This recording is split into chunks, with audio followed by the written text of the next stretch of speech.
Hi everyone, Ms. Michalek here, ready to do my read aloud of Chapter 9 of Harry Potter and the Sorcerer's Stone, called The Midnight Duel. Harry had never believed he would meet a boy he hated more than Dudley, but that was before he met Draco Malfoy. Still, first-year Gryffindors only had potions with the Slytherins, so they didn't have to put up with Malfoy much. Or at least they didn't until they spotted a notice pinned up in the Gryffindor common room that made them all groan. Flying lessons would be starting on Thursday, and Gryffindor and Slytherin would be learning together. Typical, said Harry darkly. Just what I always wanted, to make a fool of myself on a broomstick in front of Malfoy. He had been looking forward to learning to fly more than anything else. You don't know that you'll make a fool of yourself, said Ron reasonably. Anyway, I know that Malfoy's always going on about how good he is at Quidditch, but I bet that's all talk. Malfoy certainly did talk about flying a lot. He complained loudly about first years never getting on the house Quidditch teams and told long, boastful stories that always seemed to end with him narrowly escaping muggles and helicopters. He wasn't the only one, though. The way Seamus Finnegan told it, he'd spent most of his childhood zooming around the countryside on his broomstick. Even Ron would tell anyone who'd listen about the time he'd almost hit a hang glider on Charlie's old broom. Everyone from wizarding families talked about Quidditch constantly. Ron had already had a big argument with Dean Thomas, who shared their dormitory, about soccer. Ron couldn't see what was exciting about a game with only one ball where no one was allowed to fly. Harry had caught Ron prodding Dean's poster of West Ham soccer team, trying to make the players move. Neville had never been on a broomstick in his life because his grandmother had never let him near one. Privately, Harry felt she'd had good reason because Neville managed to have an extraordinary number of accidents, even with both feet on the ground. Hermione Granger was almost as nervous about flying as Neville was. This was something you couldn't learn by heart out of a book, not that she hadn't tried. At breakfast on Thursday, she bored them all stupid with flying tips she'd gotten out of a library book called Quidditch Through the Ages. Neville was hanging on to her every word, desperate for anything that might help him hang on to his broomstick later, but everybody else was very pleased when Hermione's lecture was interrupted by the arrival of the mail. Harry hadn't seen a single letter since Hagrid's note, something that Malfoy had been quick to notice, of course. Malfoy's eagle owl was always bringing him packages of sweets from home, which he opened gloatingly at the Slytherin table.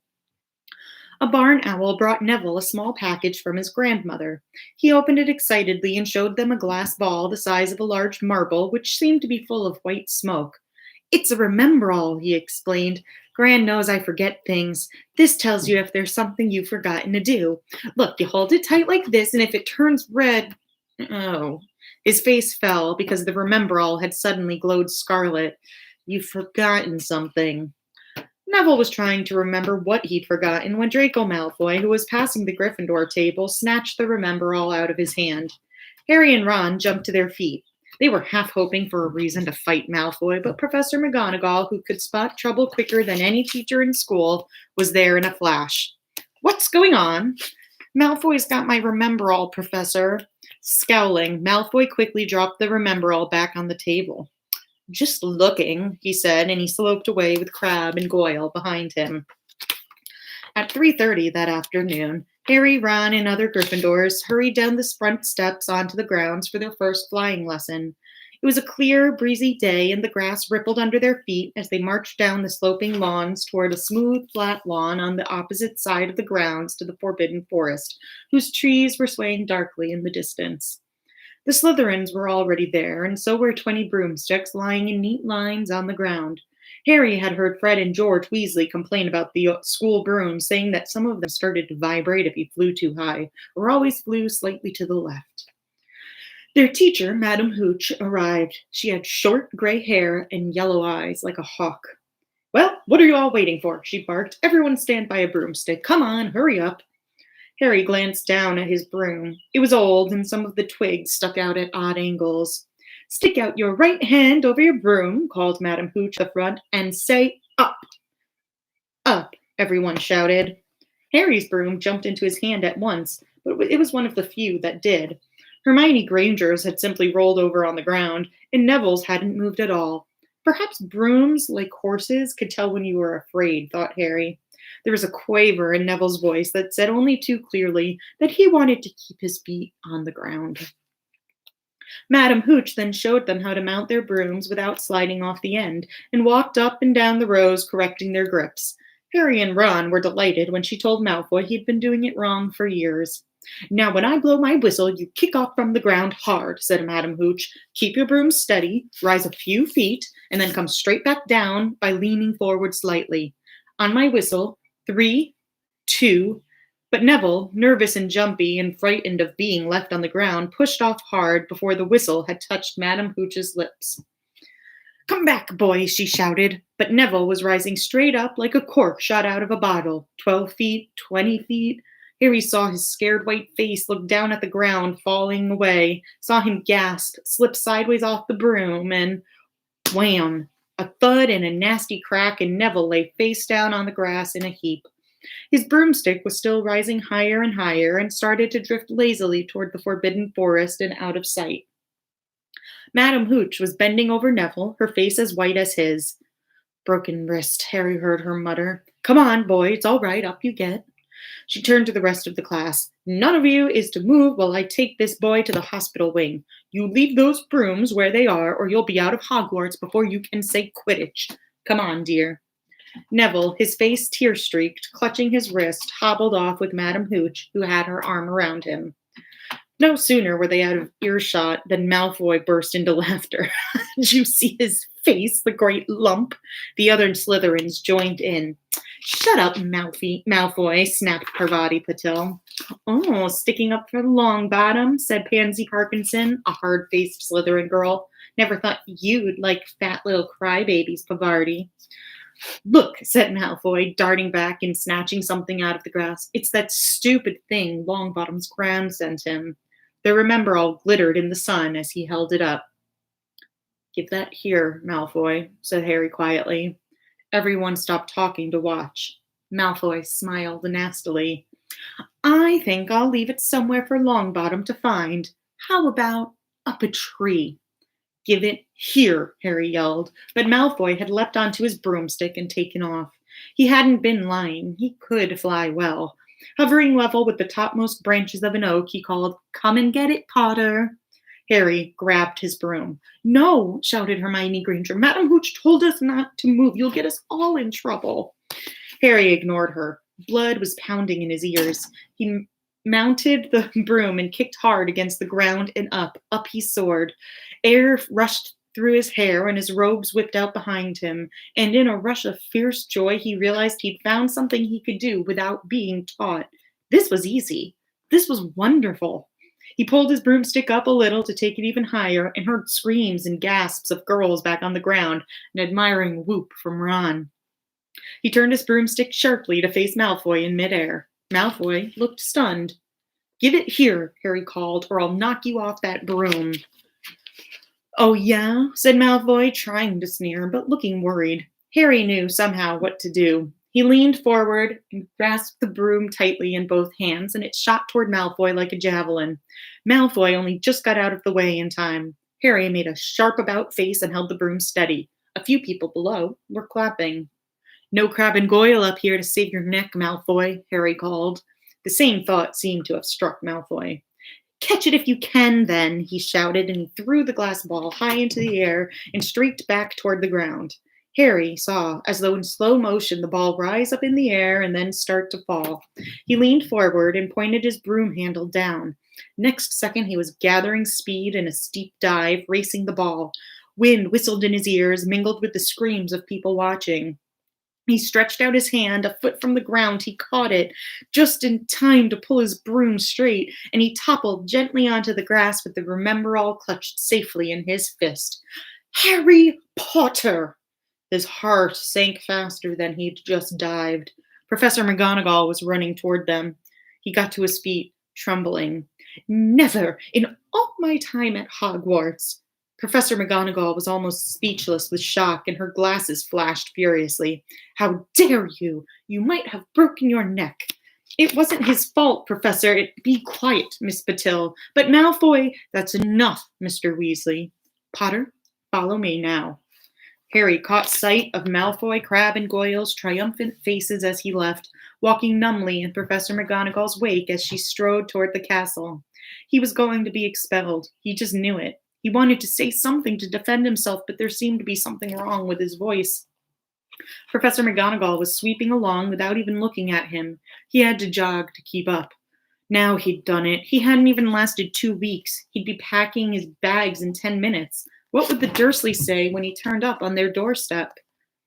Up the front steps, up the marble staircase inside, and still Professor McGonagall didn't say a word to him. She wrenched open doors and marched along corridors with Harry trotting miserably behind her. Maybe she was taking him to Dumbledore. He thought of Hagrid, expelled but allowed to stay on as gamekeeper. Perhaps he could be Hagrid's assistant. His stomach twisted as he imagined it, watching Ron and the others becoming wizards while he stumped around the grounds carrying Hagrid's bag. Professor McGonagall stopped outside a classroom. She opened the door and poked her head inside. "Excuse me, Professor Flitwick. Could I borrow Wood for a moment?" Wood, thought Harry, bewildered. Was Wood a cane she was going to use on him? But Wood turned out to be a person, a burly fifth-year boy who came out of Flitwick's class looking confused. "Follow me, you two," said Professor McGonagall, and they marched up the corridor. Wood looked curiously at Harry. "In here," Professor McGonagall pointed them into a classroom that was empty except for Peeves, who was busy writing rude words on the blackboard. "Out, Peeves," she barked. Peeves threw the chalk into a bin, which clanged loudly, and he swooped out, cursing. Professor McGonagall slammed the door behind him and turned to face the two boys. "Potter, this is Oliver Wood. Wood, I've found you a seeker." Wood's expression changed from puzzlement to delight. "Are you serious, Professor?" "Absolutely," said Professor McGonagall crisply. "The boy's a natural. I've never seen anything like it. Was that your first time on a broomstick, Potter?" Harry nodded silently. He didn't have a clue what was going on, but he didn't seem to be getting expelled, and some of the feeling started coming back to his legs. "He caught that thing in his hand after a 50-foot dive," Professor McGonagall told Wood. "Didn't even scratch himself. Charlie Weasley couldn't have done it." Wood was now looking as though all his dreams had come true at once. "Ever seen a game of Quidditch, Potter?" he asked excitedly. "Wood is captain of the Gryffindor team," Professor McGonagall explained. "Oh, he's just the build for a seeker, too," said Wood, now walking around Harry and staring at him. "Light, speedy. We'll have to get him a decent broom, Professor, a Nimbus 2000 or a Clean Sweep 7, I'd say." "I shall speak to Professor Dumbledore and see if we can't bend the first year rule. Heaven knows we need a better team than last year. Flattened in that last match by Slytherin. I couldn't look Severus Snape in the face for weeks." Professor McGonagall peered sternly over her glasses at Harry. "I want to hear you're training hard, Potter, or I may change my mind about punishing you." Then she suddenly smiled. "Your father would have been proud," she said. "He was an excellent Quidditch player himself." "You're joking." It was dinner time. Harry had just finished telling Ron what had happened when he'd left the grounds with Professor McGonagall. Ron had a piece of steak and kidney pie halfway to his mouth, but he'd forgotten all about it. "Seeker," he said, "but first years never. You must be the youngest house player in about a century," said Harry, shoveling pie into his mouth. He felt particularly hungry after the excitement of the afternoon. "Wood told me." Ron was so amazed, so impressed, he just sat and gaped at Harry. "I start training next week," said Harry. "Only don't tell anyone. Wood wants to keep it a secret." Fred and George Weasley now came into the hall, spotted Harry, and hurried over. "Well done," said George in a low voice. "Wood told us. We're on the team, too. Beaters." "I tell you, we're going to win that Quidditch Cup for sure this year," said Fred. "We haven't won since Charlie left, but this year's team is going to be brilliant. You must be good, Harry." Wood was almost skipping when he told us. "Anyway, we gotta go. Lee Jordan reckons he's found a new secret passageway out of the school. But it's the one behind the statue of Gregory the Smarmy that we found in our first week. See ya." Fred and George had hardly disappeared when someone far less welcome turned up.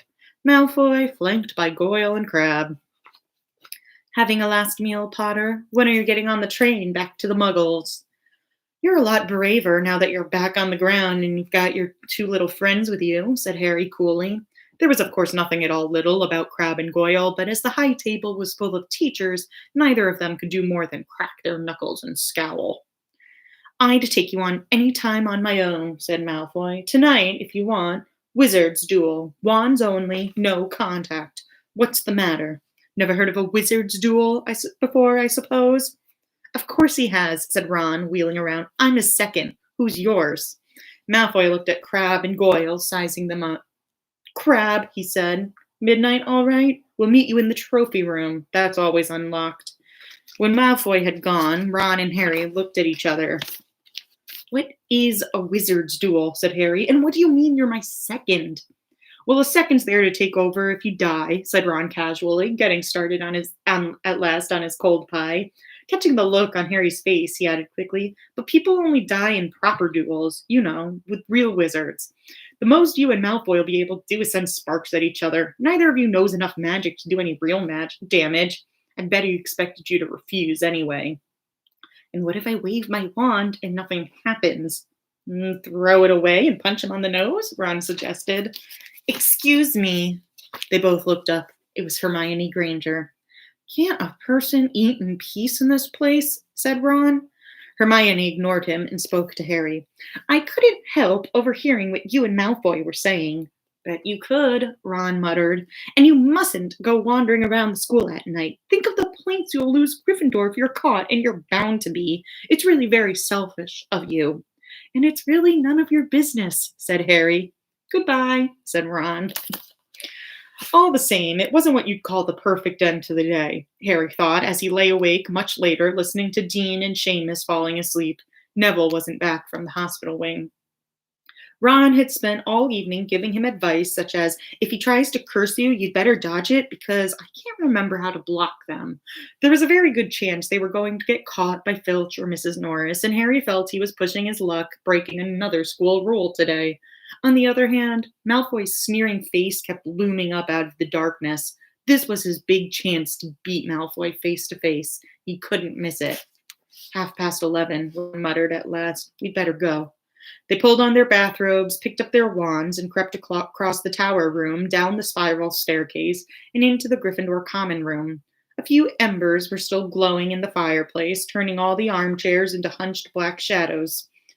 They had almost reached the portrait hole when a voice spoke from the chair nearest them. I can't believe you're going to do this, Harry. A lamp flickered on. It was Hermione Granger wearing a pink bathrobe and a frown. You, said Ron furiously, go back to bed. I almost told your brother, Hermione snapped. Percy, he's a prefect. He'd put a stop to this. Harry couldn't believe anyone could be so interfering. Come on, he said to Ron. He pushed open the portrait of the fat lady and climbed through the hole. Hermione wasn't going to give up that easily. She followed Ron through the portrait hole, hissing at them like an angry goose. Don't you care about Gryffindor? Do you only care about yourselves? I don't want Slytherin to win the House Cup, and you'll lose all the points I got from Professor McGonagall for knowing all those switching spells.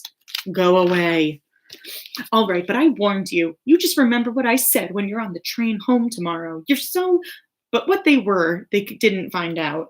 Hermione had turned to the portrait of the fat lady to get back inside and found herself facing an empty painting. The fat lady had gone on a nighttime visit, and Hermione was locked out of Gryffindor Tower. Now what am I supposed to do? She said shrilly. That's your problem, said Ron. We've got to go. We're going to be late. They hadn't even reached the end of the corridor when Hermione caught up with them. I'm coming with you, she said. You are not. Do you think I'm going to stand out here and wait for Filch to catch me? If he finds all three of us, I'll tell him the truth, that I was trying to stop you, and you can back me up. You've got some nerve, said Ron loudly. Shut up, both of you, said Harry sharply. I heard something. It was a sort of snuffling. Mrs. Norris? Breathed Ron, squinting through the dark. It wasn't Mrs. Norris. It was Neville. He was curled up on the floor, fast asleep, but jerked suddenly awake as they crept nearer. Oh, thank goodness you found me. I've been here for hours. I couldn't remember the new password to get into bed. Keep your voice down, Neville. The password's pig snout, but it won't help you now. The fat lady's gone off somewhere. How's your arm? Said Harry. Fine, said Neville, showing them. Madame Pomfrey mended it in about a minute. Good. Well, look, Neville, we've got to be somewhere. We'll see you later. Don't leave me, said Neville, scrambling to his feet. I don't want to stay here alone. The bloody Baron's been passed twice already. Ron looked at his watch and then glared furiously at Hermione and Neville. If either of you get us caught, I'll never rest until I've learned that curse of the bogies Quirrell told us about and used it on you. Hermione opened her mouth, perhaps to tell Ron exactly how to use the curse of the bogies, but Harry hissed at her to be quiet and beckoned them all forward. They flitted along corridors striped with bars of moonlight from the high windows. At every turn, Harry expected to run into Filch or Mrs. Norris, but they were lucky. They sped up a staircase to the third floor and tiptoed toward the trophy room. Malfoy and Crabbe weren't there yet. The crystal trophy cases glimmered where the moonlight caught them. Cups, shields, plates, and statues winked silver and gold in the darkness. They edged along the walls, keeping their eyes on the doors at either end of the room. Harry took out his wand in case Malfoy leapt in and started at once. The minutes crept by. He's late. Maybe he's chickened out, Ron whispered. Then a noise in the next room made them jump. Harry had only just raised his wand when they heard someone speak, and it wasn't Malfoy. Sniff around, my sweet. They might be lurking in a corner. It was Filch talking to Mrs. Norris. Horror-struck, Harry waved madly at the other three to follow him as quickly as possible. They scurried silently toward the door, away from Filch's voice. Neville's robes had barely whipped around the corner when they heard Filch enter the trophy room. They're in here somewhere, they heard him mutter. Probably hiding. This way, Harry mouthed to the others, and petrified, they began to creep down a long gallery full of suits of armor. They could hear Filch getting nearer. Neville suddenly let out a frightened squeak and broke into a run. He tripped, grabbed Ron around the waist, and the pair of them toppled right into a suit of armor. The clanging and crashing were enough to wake the whole castle. Run! Harry yelled, and the four of them sprinted down the gallery, not looking back to see whether Filch was following. They swung around the doorpost and galloped down one corridor, then another. Harry in the lead, without any idea where they were or where they were going, they ripped through a tapestry and found themselves in a hidden passageway, hurtled along it, and came out near their charms classroom, which they knew was miles from the trophy room.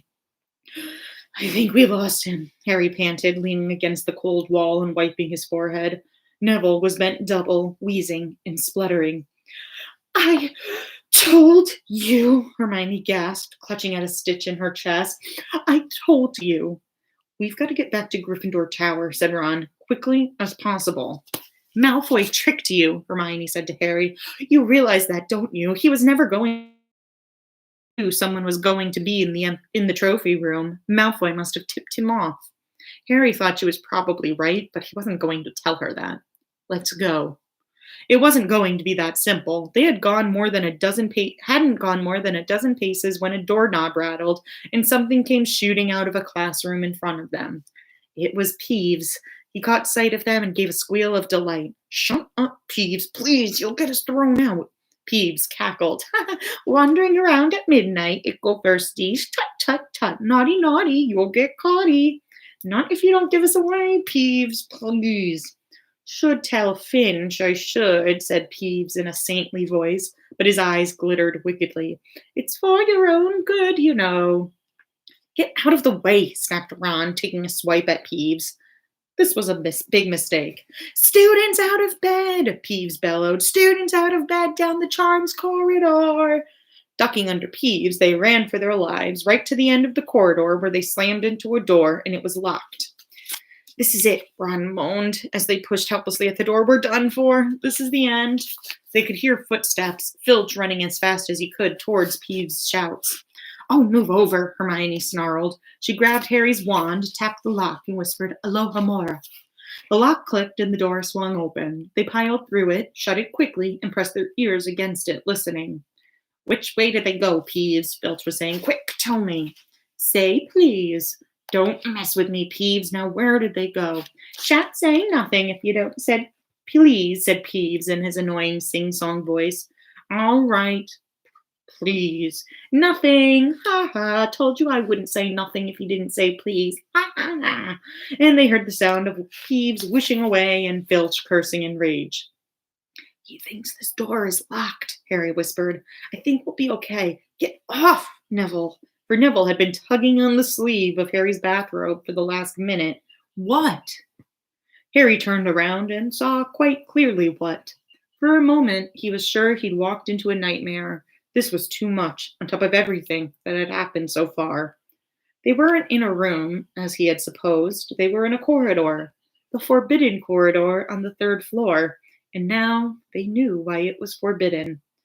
They were looking straight into the eyes of a dog that filled the whole space between ceiling and floor.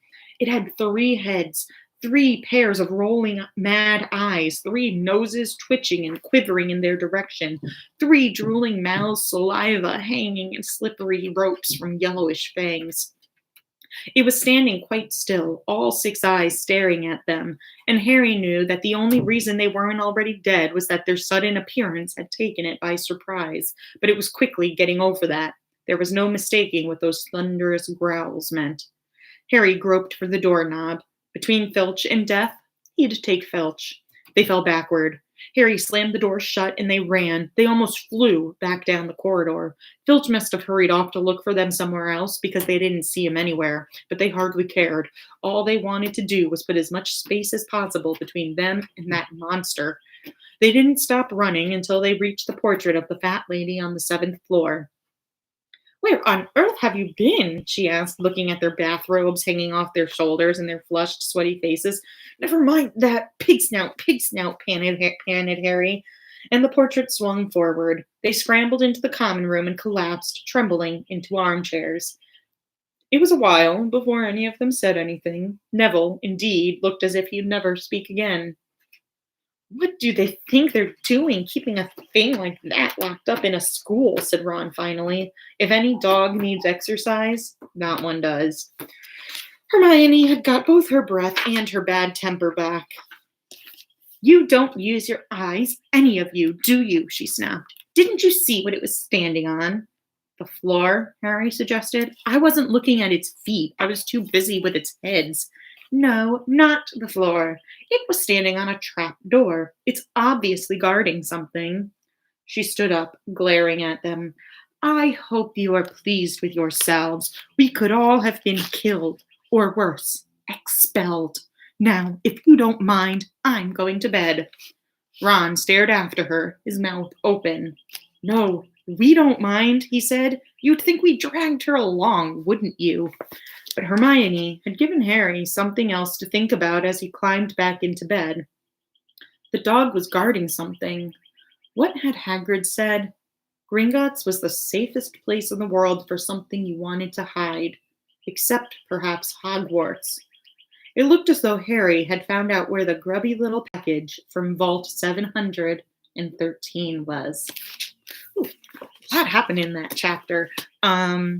That's a good one. Has a lot of good stuff in it. Gotta figure out what is that giant dog doing there? What is that package from Gringotts? We don't know yet. I will see you tomorrow for chapter 10, Halloween. Another good one. All right, thanks for coming by. See you again soon.